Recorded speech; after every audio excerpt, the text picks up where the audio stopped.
Coming up tonight, the Prime Minister announces an extension to the emergency orders. Meanwhile, a family mourns the death of a man in a motorbike crash, and part of the Economic Recovery Committee's plan revealed.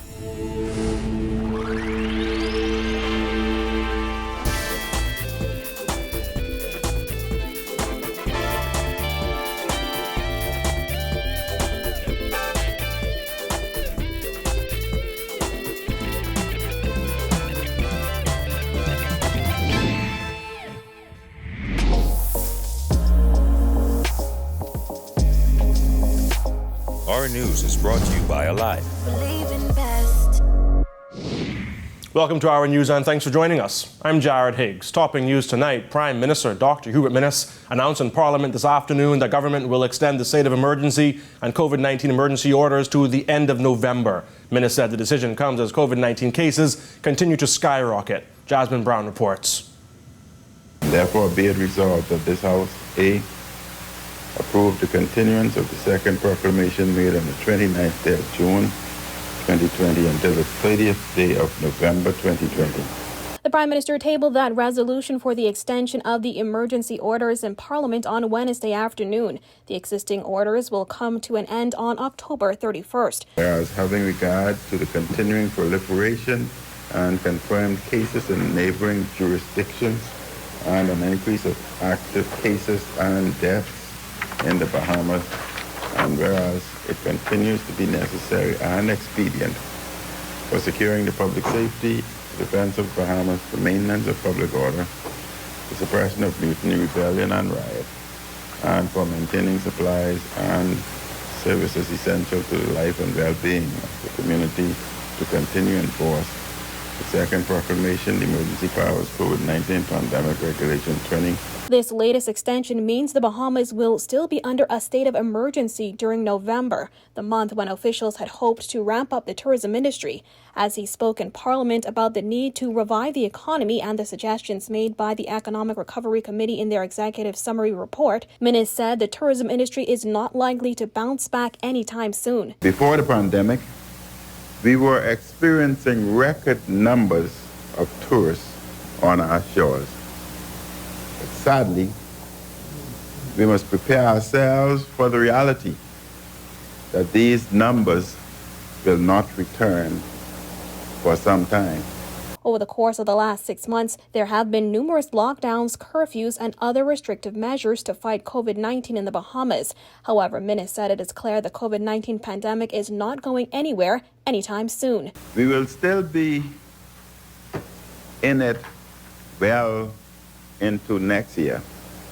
Bahamians should not think of this pandemic as a short-term diversion in our lives that, when over, will quickly lead to the resumption of how we once lived. Parliamentarians will debate the extension of the emergency orders on Monday. Reporting for Our News, I'm Jasmine Brown. House Speaker Halson Moultrie says he's willing to turn in his office keys at the end of the month, but says he's not willing to continue with business as usual. This comes as the Prime Minister announced relocation plans for Cabinet due to a leaky roof, but made no mention of the Speaker's office, which has a leaky roof and no running water. Kyle Joaquin reports. We had just repaired the roof last year, but in spite of that, Cabinet office and building is still a pond.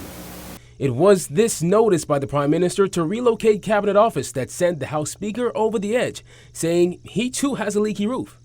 Moultrie said for too long the Speaker's office has been in a state with no running water in the kitchen and a bathroom he has to share with accused criminals, and he's tired of it not being addressed. The Speaker will turn in the keys for the Speaker's office because this Speaker will not be utilizing that office in the condition that it is in after the 31st of October.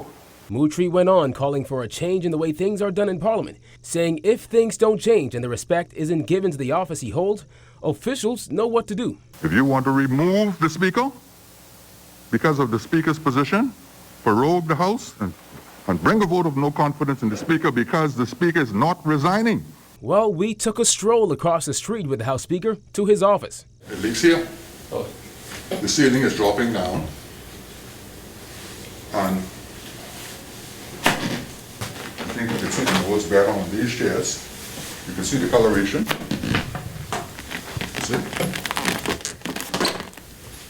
So this right here is the kitchen area which the speaker spoke about. You see the dishes, but there is no kitchen sink and there's no running water. So if he wants to wash these dishes, he has to fill these jugs with water, walk down the hallway to the bathroom, come back, wash the dishes in this pan here, dump the water back in there, dry them off, and place the dishes right back here. And aside from the kitchen having no sink or running water, there is a little gray bucket that's labeled Speaker's Office, which they use to tote water in from the bathroom. And speaking of the bathroom, you'll have to walk across the hall where the law offices of two prominent defense attorneys are. Moutry says it isn't safe as the men coming into the office to be represented are accused criminals. As you can imagine, you would come and the facility is not in any kind of position to be used because there's a stench in there after someone has recently used it. Now imagine a circumstance where we have dignitaries from other nations making a courtesy call on the speaker. And if they need to use the restroom facilities, we have to send them in. The speaker of the Commonwealth of the Bahamas has to use and share the same facilities with convicted criminals and accused criminals. Moutry, visibly upset with the condition his office is in, says there has to be a different level of respect and dignity for the office of the Speaker of the House of Assembly. But in the Bahamas, you have the speaker pushover across the road in an office without any running water, without any bathroom facilities, and having to use a shared public bathroom facility. I think it's absolutely disgraceful. For Our News, I'm Kyle Joaquin. 2021 could see the expunction of criminal records for those convicted of possession of small amounts of marijuana. The Prime Minister made the announcement in Parliament today and shared possible plans for a hemp industry. Berthany McDermott tells us more. The government will begin next year the expunging of records of those convicted for the possession of small amounts of marijuana. Ministers also revealed the government would review the possible legalization of a hemp industry led by Bahamian-owned companies. Rastafarian priest Rithman McKinney said while 2021 is just over 2 months away, he feels the Prime Minister should have given a specific date for expunging the criminal records of those convicted of possession of small amounts of marijuana. He never gave no deadline to say what time next year. Although I hope it's not in December or in November. Now, if it could be the 1st of January, is okay. Back in January, ministers threw support behind releasing persons jailed for possession of small amounts of marijuana, but police continued to make arrests and bring offenders before the courts. Bruno Gibson says he supports the decision, but feels it is taking too long, but not everyone agrees. I feel that the government should move quickly about it because you have a lot of innocent fellas who are there for minor cases. I think he can take as much time as he wants because the rest of the world doing the same thing. And we should follow the same thing because they're decriminalizing it and they can see that it actually serving a purpose, elder issues, so forth like that. The Economic Recovery Committee has recommended the full legalization of marijuana for medical, religious, and recreational purposes, coupled with a regulatory regime that oversees the manufacturing, sale, consumption, and export of marijuana. However, McKinney said the government has been moving rather slowly. He said members of his community are still being arrested for possession of the sacrament. Right now, they dragging their foot when it comes to the Rastafari sacrament. We haven't get no written document from the government because we want them to respect our rights. We're not asking for no permission. We're asking them to respect our fundamental sacramental rights was set to the United Nations. Minister said the government would report back to the nation following greater public consultation. Reporting for Our News, I'm Berthany McDermott. 3 more people have died from the coronavirus, which has also infected an additional 132 people in the Bahamas. The Ministry of Health revealed today that 2 men, ages 77 and 62, died from the virus yesterday, while a 51-year-old New Providence woman died on October 10th. The death toll now stands at 127. Of the 132 new COVID cases, 104 are on New Providence, 10 are on Eleuthera, 7 are on the Berry Islands, 5 are on Grand Bahama, 1 is on Crooked Island, and 5 have locations pending. Health officials said they conducted a data cleaning exercise on the total confirmed cases by island and discovered that some cases were actually on New Providence and not the Family Islands as previously indicated. As a result, 4 cases were subtracted from Long Island, Cat Island, Andros, and Bimini, and Cat Key and added to the New Providence column. Police on Grand Bahama are investigating illegal oil dumping on the eastern end of that island. Deputy Prime Minister Peter Turnquest called the act egregious and said officials must first find out the source. The location has been discovered. The police are on scene, as well as sanitation services, to try and identify where the source of that oil is or came from, and to have it cleaned up. Turnquest says nearby residents have complained about the large amount of oil that was dumped there, adding it is his hope that the culprits will be prosecuted to the highest extent of the law. Totally unnecessary, as the landfill has facility for the proper disposal of this waste, and it is certainly the position of this Member of Parliament to pursue that to a prosecution, because the level of and the amount of oil is just unconscionable that somebody would do that. A family is mourning the death of a man who was killed in a motorbike accident on Eastern Road last evening. They say the man had his problems in the past but was making progress in life.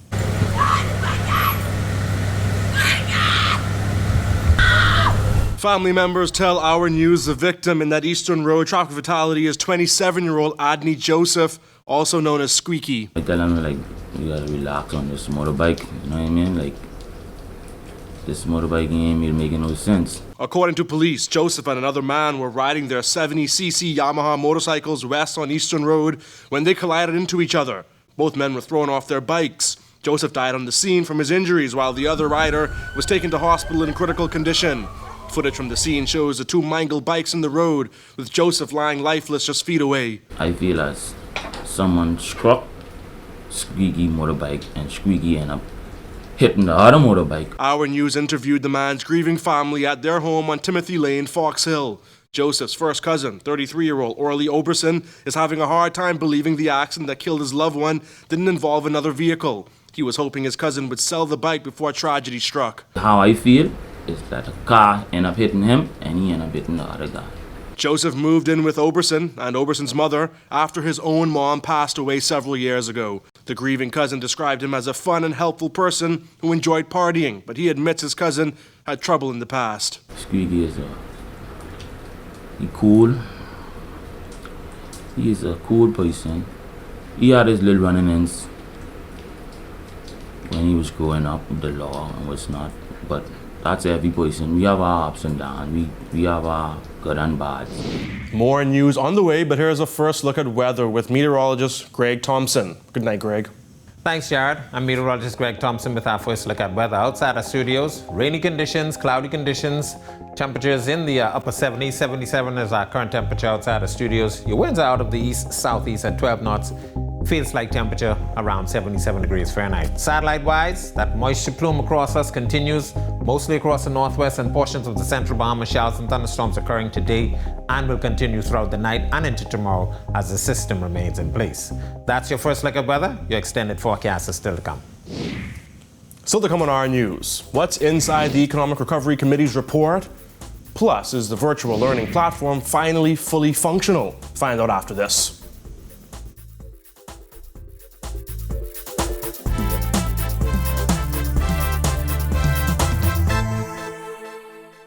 This is a huge deal. NFL Sunday Ticket is back, only with Rev Trio. All-day football, all-day Sunday. Enjoy all the benefits of Trio with a huge extra. Never miss a game with NFL Sunday Ticket, included in your Rev Trio bundle. All you have to do is opt in. TV, phone, and internet starting at just $99. Call 601-8992 to sign up now. Visit www.rev.bs/promotions for details.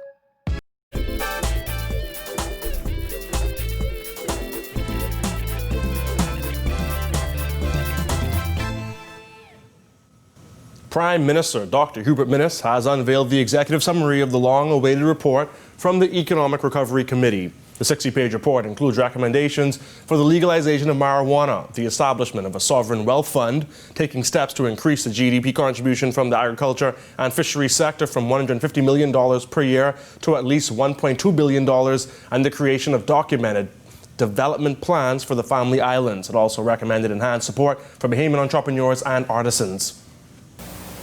The committee harnessed a number of ideas from the collective wisdom of the Bahamian people.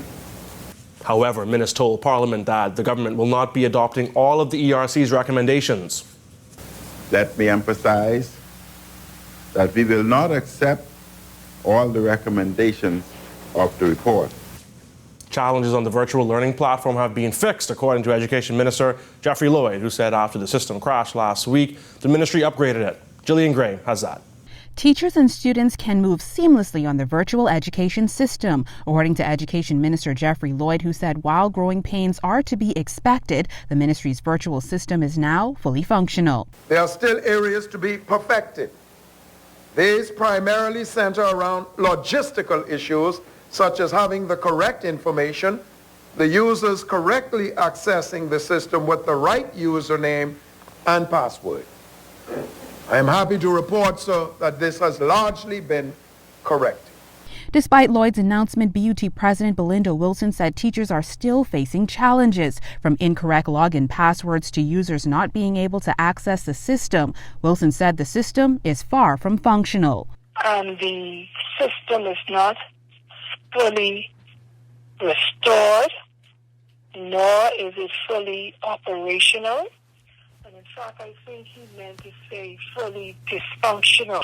The BUT president said teachers often have to use Zoom or another platform in order to teach students. She added that in some instances, teachers are paying for those platforms. Wilson said if the problem is not fixed, the curriculum will not be completed. So we are asking the Ministry of Education to ensure that these glitches are corrected immediately so that our students can access the platforms and our teachers can teach, because time is running out. Angliston MP Glenys Hannah Martin also raised concerns and said many children still do not have access to devices. Many people are unable to purchase, access these tablets or electronic devices. I suspect that many children are not in school at this moment. Lloyd said there is a worldwide shortage of tablets, but added at least 5,000 devices will be in the country by Thursday. Tomorrow morning, we will receive from a consortium of donors thousands of devices. They have made a significant contribution, all of which will be distributed to students across the Commonwealth of the Bahamas. The Ministry of Education is aiming to place a device in the hand of every public school student, but in order for that to happen, Lloyd said parents must collect the device vouchers. He said hundreds are still uncollected. Reporting for Our News, I'm Gillian Gray. When Our News comes back from the break, a Royal Fidelity executive tells us why a recent government bond will help the country's economy.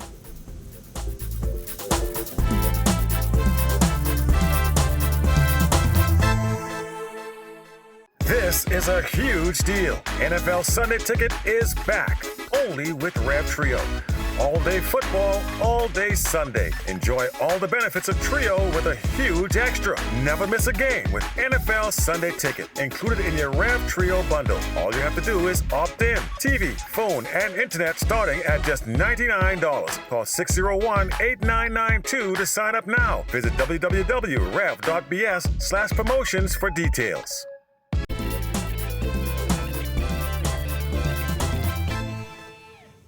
Welcome back to Our News. Government recently issued a $600 million bond at an interest rate of 8.95%. Now, that's going to improve the country's foreign reserve position, but of course, that money is going to have to be paid back someday. Joining me via Skype is Royal Fidelity's Assistant Vice President of Investments, Mr. David Slatter. Mr. Slatter, how are you today? I'm great. How about you? Fantastic, sir. Can you just explain to us, what does this bond offering mean? Well, you know, the economy of the Bahamas runs on U.S. dollars, right? I mean, almost everything we consume or need to produce wealth is imported. Not everything, but most things. And the world doesn't take Bahamian dollars. It only takes, from our standpoint, U.S. dollars. So it's essential that we have these U.S. dollars available to have the economy function. That 8.95% interest rate, is that high? It seems high based on maybe historical rates that we paid, but in the current debt markets, it's reasonable. The Bahamas has, I think, 4 other U.S. dollar bonds that are currently traded on the secondary market. And if you look at the yield to maturity on those bonds, they range anywhere from the 7.5% to up to almost 9%. So 8.95% is consistent with what the market is demanding with respect to the risk associated with government debt of the Bahamas. And just to wrap up, a strong recovery from the tourism sector is going to be the best thing for us, right, when it comes to paying back all of our debt. It's essential that the tourism industry get back on solid footing. It's reasonable to expect that we'll see gradual improvement over the next 9 months, but it's not reasonable to think that we're going to be back to pre-COVID levels. Maybe not until the second half of 2021, probably spilling over into 2022. So we have to be realistic and patient. But this bond offering did add over $350 million in foreign reserves. So I think we're now probably going to be around $2.3 billion at the end of October. That's my guesstimate, the most we've ever had. So that gives us a very solid U.S. dollar reserve base from which to weather these economic storms that we're currently facing. Thanks so much for your time, sir. That'll do it for this portion of the news. Stay with us. Sports, up next. This is a huge deal. NFL Sunday Ticket is back, only with Rev Trio.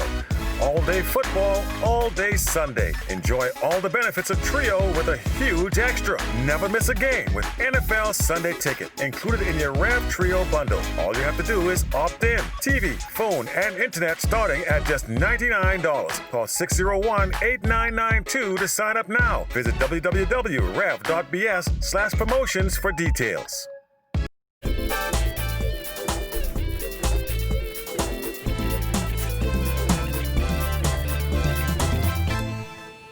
In sports, the first game of the World Series is in the books. Marcellus Hall has the details on that and the look ahead to Game 2 tonight. So for baseball fans, the Fall Classic getting underway last night. For those of you not in the know, the Fall Classic, of course, is the World Series. Two teams, the last two teams left standing, going at it. Los Angeles Dodgers up against the Tampa Bay Rays. Something would have to give us one team looking to take a 1-0 lead. Without further ado, let's take you right now to those highlights. Los Angeles Dodgers and Tampa Bay Rays taking the field last night. Game 1 of the Major League Baseball World Series. Free agent acquisition Mookie Betts showing why the Dodgers paid a lot of money to get him. Betts, 2 hits, including a home run, scored 2 runs, and stole 2 bases. He did have some help. Cody Bellinger got the scoring started. A 2-run blast that came in the 4th inning.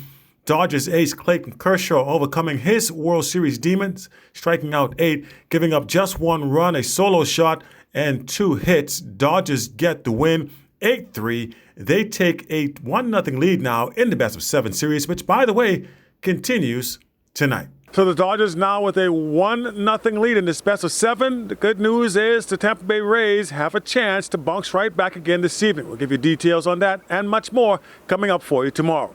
Reporting for Our News, I'm Marcellus Hall.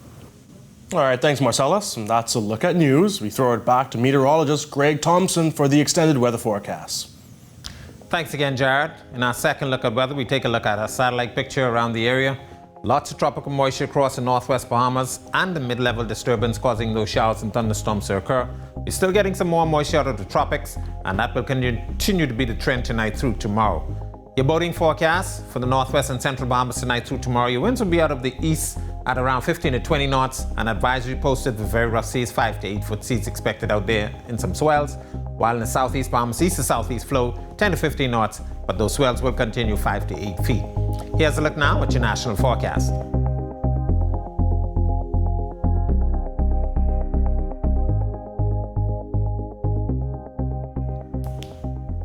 Now we'll look at your extended forecast through Monday.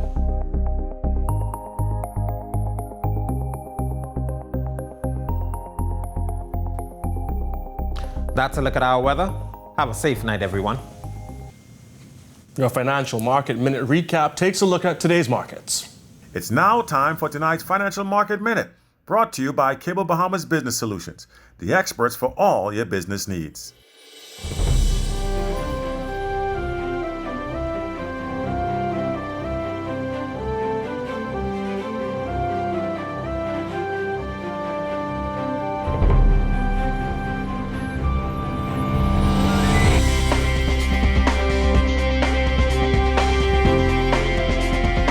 This has been your Financial Market Minute. Cable Bahamas Business Solutions, giving you trusted solutions that work for you and your business. Contact us today. Thank you for joining us for Our News Tonight. To catch Our News on the go, download the Rev Go Play app. On behalf of the entire news team, I'm Jared Higgs. Have a beautiful evening, Bahamas.